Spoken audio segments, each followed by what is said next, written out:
Mesdames, Messieurs, bonsoir et bienvenue à cette édition du journal sur les antennes de Numérica Télévision. En principe, les négociations sur l'arrangement particulier doivent se clôturer aujourd'hui au centre interdiocésain. Les évêques catholiques sont décidés, mais les débats se poursuivent autour du mode de désignation du Premier ministre et des ministères de la souveraineté. À la une également, la crise au sein de la dynamique de l'opposition. Etienne Tshisekedi s'y implique personnellement et offre ses bons offices pour l'unité de cette plateforme. La commission mise en place à cet effet a tenu sa première réunion. C'était ce samedi. Invité du journal, Adam Chaloué, il est cadre du Parti du Peuple pour la Reconstruction et la Démocratie. Il va nous rejoindre d'un moment à l'autre. Mesdames, Messieurs, voilà tout pour les sommaires. Bienvenue à cette édition du journal. Un incendie s'est déclaré cet après-midi à l'immeuble du Centenaire situé sur le boulevard du 30 juin dans la commune de la Gombe. Le feu s'est réparti dans un local du premier étage. Les pompiers sont intervenus et ont maîtrisé cette flamme de feu. Une demi-heure après, à ce stade, il est difficile d'évaluer les dégâts de ces drames. L'origine demeure jusqu'ici inconnue. C'est un constat de Félix Ilunga et de Doudou Kessouba. Il est 15 heures, heure de Kinshasa, lorsqu'un bureau au premier étage de l'immeuble du Centenaire a pris feu. Les pompiers au pied du bâtiment tentaient de maîtriser le feu. Malgré leur dispositif, la flamme du feu continuait à se propager dans les locaux. Au bout du compte, les pompiers l'ont finalement maîtrisé avec le renfort du service anti-incendie de la MONUSCO. Les témoins avouent ne pas connaître l'origine du feu. Presque tous spéculent. Il y a un groupe électrogène automatique. L'air courant, il y a SNL et Zongue, groupe Tikanikaka, Ndengwana. Alors, par imprudence, il y a des travailleurs, des bossani qui ont arrêté le groupe pour aider en fonction de. Alors, le courant SNL. Na courant ya groupe alors yango le PC incendie wana bon moto ndenge bandeli biso to alaki na arrêt de bis to moni moto milinge bandi muke te jusqu'à ce que tango ekoli to moni intervention ye ezo salelo ko mote garso wana zui amati moye ba fungoliza te siko mai wana o ba pesi bango na kati. Jusqu'à ce stade, il est difficile d'évaluer les biens détruits. Accéder dans les locaux du bâtiment pour faire le constat relevé d'un parcours des combattants, faute d'outils adaptés même pour les pompiers. Direction centre interdiocésain. C'est en principe aujourd'hui, je vous le disais, que doivent se clôturer les négociations conduites par les évêques catholiques. La SENCO est décidée de lever les rideaux, mais les pourparlers se poursuivent avant la clôture de ces assises. Les délégués ont même passé la nuit au centre interdiocésain en vue d'épuiser la matière. Compte rendu des résultats de cette veillée dans ce commentaire d'Amendi Moigny sur les images de Doudou Kessouba. Ce n'est pas tout le jour que cela arrive. Les travaux débutés plus tôt la journée ont pris aux délégués des parties prenantes toute la nuit. Cela ne laisse l'ombre d'aucun doute, les discussions étaient houleuses. L'opposition républicaine, l'opposition signataire de l'accord de l'Union africaine, tout le monde, nous sommes tombés d'accord que la majorité pourra prendre 17 ministres et 3 vice-ministres au lieu de 18. Donc nous venons de céder un ministère.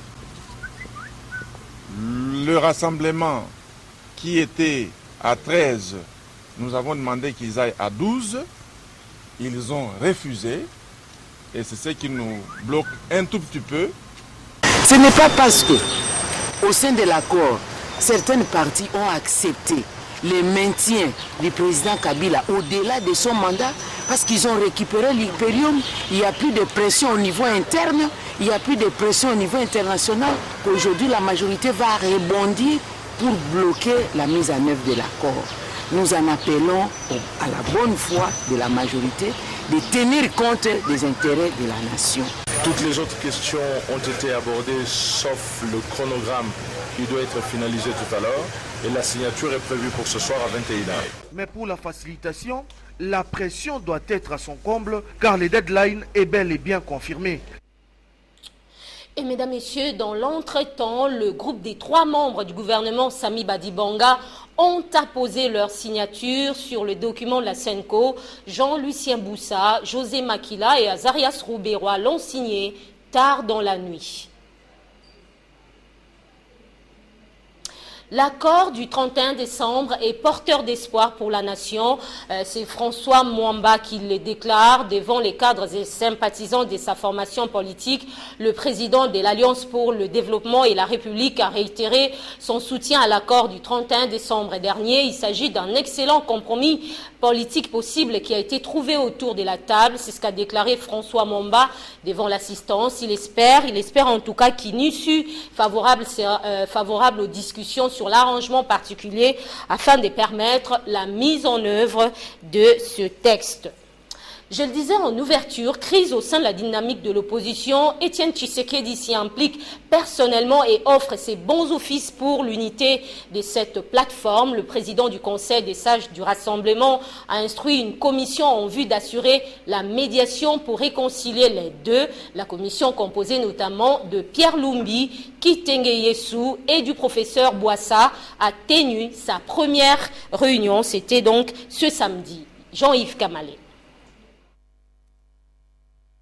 Étienne Tshisekedi s'implique personnellement dans la résolution de la crise au sein de la dynamique. Il a instruit une commission composée de membres du comité des sages du Rassemblement pour assurer cette médiation. Il est vrai que dans la dynamique, il y a des problèmes. Tel que vous me voyez là, je viens du culte qui a été organisé par la dynamique, surtout par l'honorable Kirkoma, ainsi que l'honorable Lissanga. Vous savez que nous, en tant que membres du Rassemblement, nous avons une composante qui s'appelle les alliés du président Étienne Tshisekedi. Voilà dans quel sens nous nous sommes retrouvés aussi dans ce culte qui a eu lieu à peine 30 minutes au niveau de Notre-Dame. Peut-être je vais vous surprendre, depuis 10 heures, nous avons reçu un message venant du président du Rassemblement, le président du comité des sages, docteur Étienne Tshisekedi, qui nous a demandé, en tant que membre du comité des sages, fondateur, signataire des lacs de Genval, de venir chercher à aplanir ces divergences entre les deux camps pour que nous arrivions à une solution à l'amiable pour que la famille de la dynamique et la famille du Rassemblement dans son ensemble puissent retrouver la sérénité, la quiétude, surtout dans ces moments de tournant décisif de notre pays. En dépit de l'implication du président du Rassemblement, la mission ne sera pas facile d'une application aisée. Nous vous disons que la dynamique n'a jamais été créée par l'initiative de qui que ce soit. C'est par les membres de la dynamique qui ont créé la dynamique et qui ont arrêté les règles des jeux. Et je pense qu'à ce niveau ici, nous n'avons pas besoin d'une médiation parce que nous battons pour le respect des textes et nous tenons que les exigences que nous avions arrêtées volontairement de bonne foi soient respectées. À l'origine de la crise, la reconduction de la modération de la dynamique au président de la Convention des démocrates chrétiens, Gilbert Kiakwama. Puisqu'on parle de la dynamique de l'opposition, les deux camps de cette plateforme membres du Rassemblement ont organisé séparément une messe d'action des grâces en mémoire des victimes des manifestations de décembre dernier pour la cause de la démocratie. L'une était dite en la paroisse cathédrale Notre-Dame du Congo, l'autre était organisée en la paroisse Christ Roi dans la commune Kassavubu. Yannick Mouyamba, Eric Ndongala. Une dynamique de l'opposition qui présente désormais le risque d'une scission, à l'image de la messe qui a été dite hier dans les après-midi en mémoire des victimes du 19 septembre et 20 décembre dernier dans la capitale. Ceux qui soutiennent Claudel Loubaya se sont retrouvés dans la paroisse Christ-Roi dans la commune Kassavubu. Un devoir de mémoire pour rappeler à l'État congolais que revendiquer ces droits est un droit constitutionnel. Et qu'en revendiquant le droit, ces droits, les citoyens ne s'exposent pas à la mort. Qu'en revendiquant ces droits, le citoyen ne fait qu'exercer son droit, qui lui est garanti par la Constitution. Il ne faut pas que les fusils, il ne faut pas que les canons achetés sur la sueur du contribuable congolais soit tourné en direction de ce contribuable pour le tuer. De l'autre côté, le fidèle à Gilbert Kiakwama ont réuni leurs troupes à la cathédrale Notre-Dame de la commune de la Gombe. Tout le Deux-Franches ont le même discours, hommage à nos martyrs, ceux qui ont accepté de donner leur vie pour la démocratie. Plus jamais ça. Plus jamais ça. Nous n'accepterons plus pour conquérir le pouvoir ou pour le conserver que les Congolaises et les Congolais meurent. Voilà pourquoi nous pensions qu'aujourd'hui, nous devions rendre hommage à tous ceux des nôtres qui sont tombés pour cette cause de la défense de la citoyenneté congolaise, la défense de la démocratie. Voilà, merci à tous d'être venus, mais ne baissez pas les bras, serrez les coudes, le temps est à la mobilisation. À la cathédrale Notre-Dame de la Gombe, une grande délégation du RCDN était présente, conduite par son président, Roger Lumbala. Autre actualité, les pionniers de l'UDPS exhortent Étienne Tshisekedi de se retirer du rassemblement et de battre le rappel de ces troupes qui se positionnent jusqu'à présent à tous les échelons des institutions. Le porte-parole de la plateforme politique, Corneille Moulumba, l'a dit aujourd'hui. C'était au cours d'une manifestation. Amen Dimwani, Eric Nongala.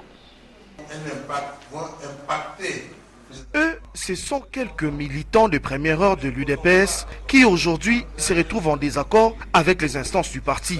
Mais cela ne leur empêche pas, disent-ils, d'exprimer leur point de vue sur l'actualité politique de l'heure. Non pas pour imposer leur avis, mais par responsabilité historique. De l'accord du centre interdiocésain, ils exhortent l'UDPS à tout arrêter et à se retirer. Ce qui est en train de se passer au centre interdiocésain, c'est une bombe à retardement qui à un moment ou un autre va nous éclater à la figure. Vous soutenez alors le gouvernement Badibanga, les maintien du Le gouvernement? problème n'est pas, quand on dit vous soutenez le gouvernement Badibanga, on pose mal le problème. Nous pensons simplement que aujourd'hui, l'UDPS compte au sein de ce gouvernement 6 ministres.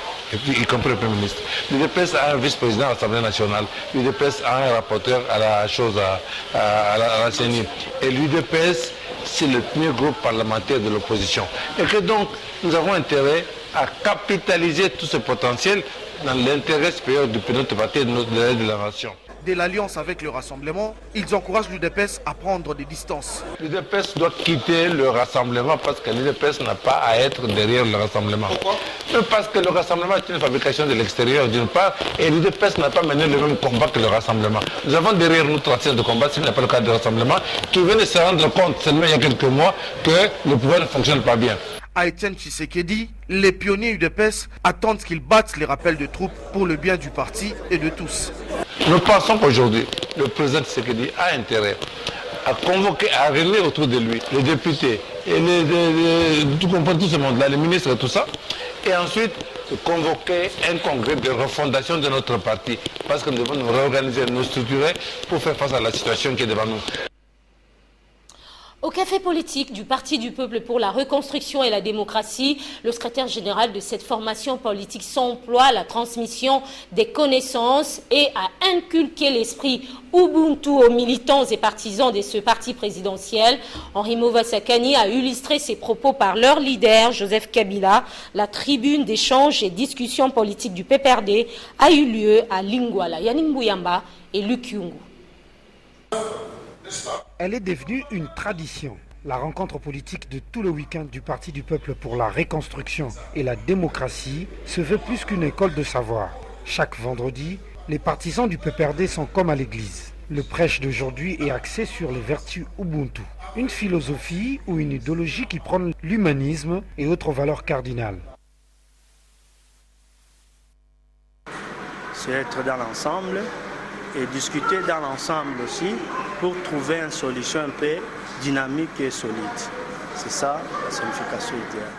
Ubuntu est l'esprit qui anime actuellement les militants du parti présidentiel. Les échanges d'environ 2 heures sont des moments d'inculcation.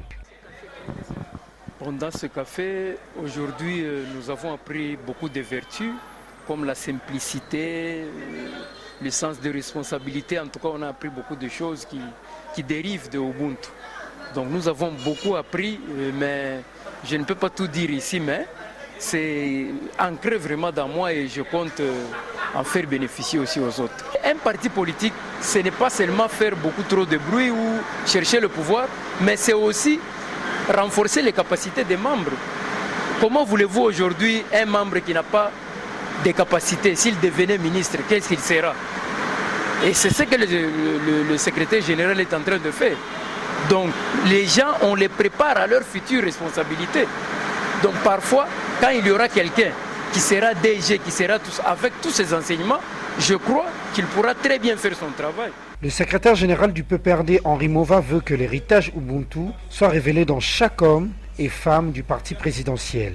Et la messe politique du PPRD est le seul moment pour la transmission du savoir et des valeurs Ubuntu.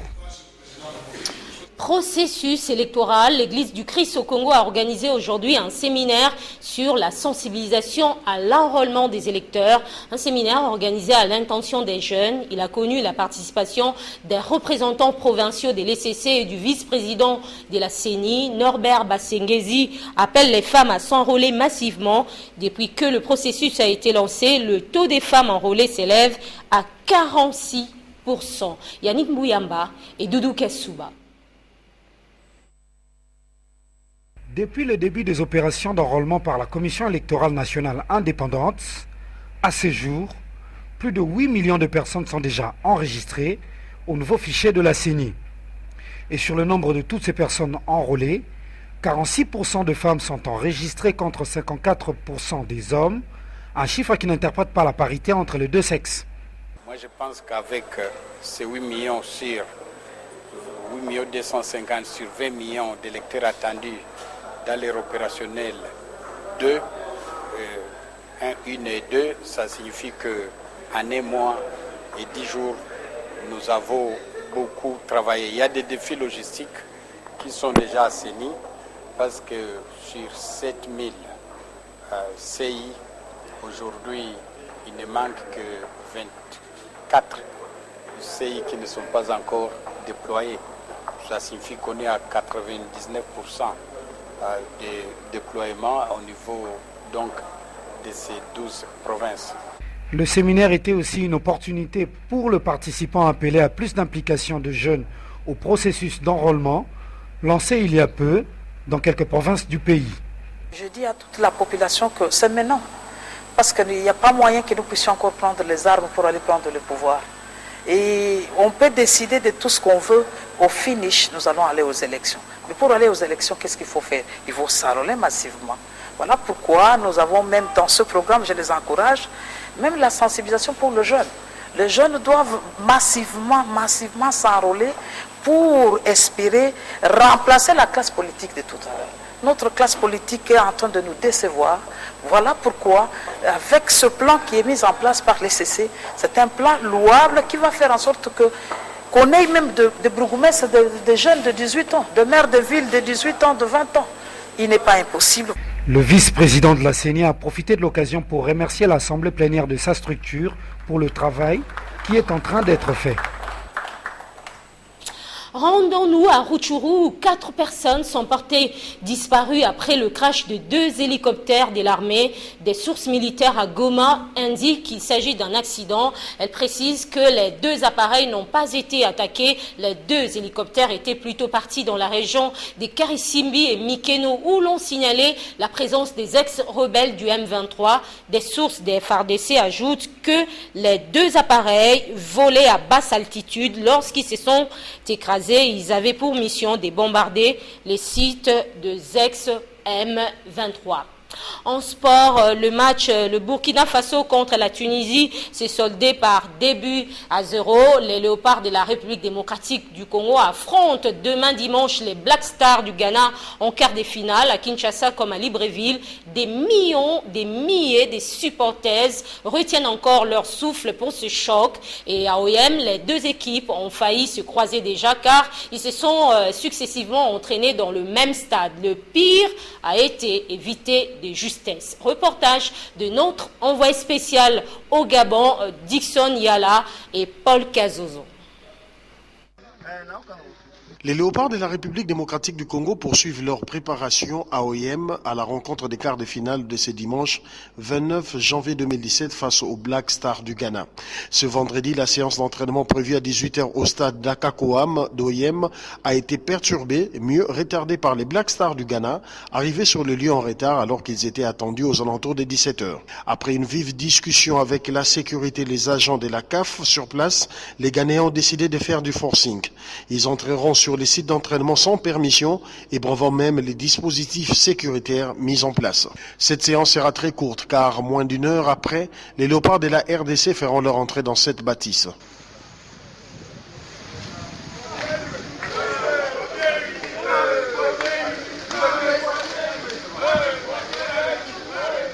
Divisés en deux groupes, les Fauves congolais ont travaillé en majorité sous la houlette du sélectionneur Florent Ibenge dans des ateliers plutôt offensifs. L'autre groupe, constitué des blessés, s'entraînera à part. Il était constitué des joueurs Chancel Mbemba, Jordan Ikoko, Yves Magoma et Gabriel Zakaoni. Ces derniers s'est dit rassuré sur sa participation au duel de ce dimanche. L'équipe, je me sens bien et c'est de continuer à faire les soins. Et demain, si je me sens bien, je continue avec l'équipe. Les milieux de terrain Chancel Mbemba nous a rassuré hors micro que sa blessure contractée lors du duel face au Togo n'entamait en rien ses chances d'éligibilité pour les duels de ce dimanche face aux Black Stars. Des Black Stars habitués au haut niveau africain et qui possèdent des talents hors nombre, comme le confirme le sélectionneur Florent Ibenge. Ayou et Atsu sont des très bons joueurs. Et quand vous rajoutez Achapong, qui joue arrière gauche mais qui est capable de jouer aussi ailier gauche comme il le fait en club à Anderlecht, voilà, vous avez tout compris. Et puis derrière, vous avez une défense solide sous la houlette de Boy. Donc ça fait les ingrédients d'une très bonne équipe avec notamment un très grand gardien, non seulement de la taille mais de talent. Voilà, une très belle équipe, favorite de tous. Au début de la compétition, il n'y a personne qui a manqué de signaler le Ghana. La motivation des Congolais demeure bien entendu leur volonté d'aller loin dans cette compétition, le soutien de leur public et de leur gouvernement qui a pris toutes les dispositions financières relatives à leurs primes. Après au mois de février, ça veut dire que l'objectif est d'arriver d'abord à ce petit carré-là. Pour arriver à ce petit carré, le passage au budget sénégal. Les joueurs comme ils sont là, je l'ai déjà annoncé, ceux qui vont recevoir des demi-finales. Donc on a déjà oublié les cas de finale qu'ils ont réussi. Ils jurent maintenant de recevoir ce que le gouvernement a promis pour la demi-finale.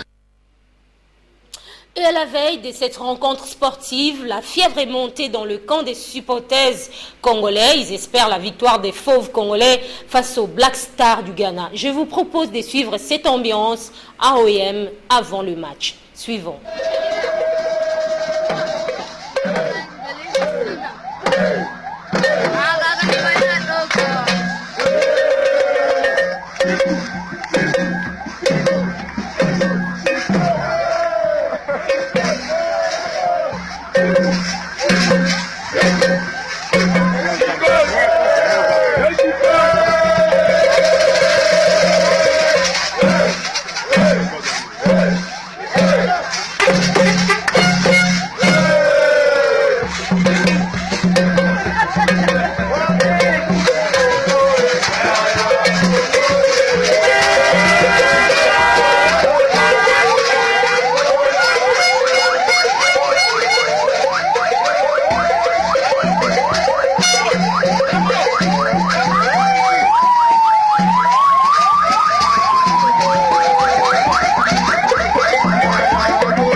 c'était une ambiance tournée cet après-midi. Vous revivez cette ambiance comme pour dire le monde est devenu un village planétaire et nos deux envoyés spéciaux, Paul Kazozo et Dixon Yala, nous ont fait parvenir ces images comme pour nous dire le monde est devenu un. Voilà, c'est avec cette ambiance que nous terminons cette édition du journal. Merci de votre attention et merci à tous les hommes et femmes qui se sont serrés les coudes pour vous tenir informés, à tous les hommes, à tous ces maillons forts de cette édition du journal. Très bonne suite des programmes sur Numérica Télévision. Au revoir.